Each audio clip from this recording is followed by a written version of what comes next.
ঈদুল আজহার ছুটিতে মানব সমুদ্রে পরিণত হয়েছে কক্সবাজার সমুদ্র সৈকত। লোকে লোকারণ্য সৈকতের কলাতলি, সুগন্ধা, লাবণী সহ সবকটি পয়েন্ট। কেউ পরিবার, আবার কেউ বন্ধুদের সাথে দেশের বিভিন্ন প্রান্ত থেকে ছুটে এসেছেন।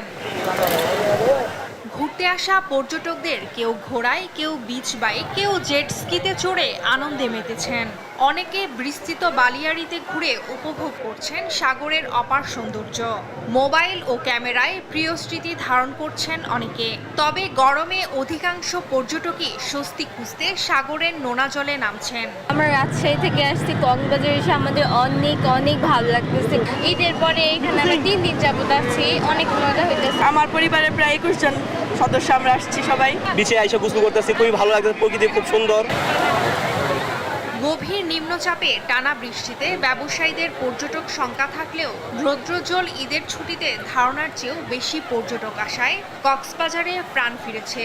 সেই সঙ্গে স্বস্তির সুবাতাস বইছে পর্যটন সংশ্লিষ্ট ব্যবসায়ীদের মাঝে।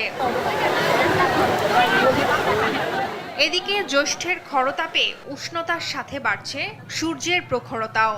আর এই সময়টায় সৈকতের নোনা জলে গা ভাসিয়ে দারুণ উচ্ছ্বসিত পর্যটকরা।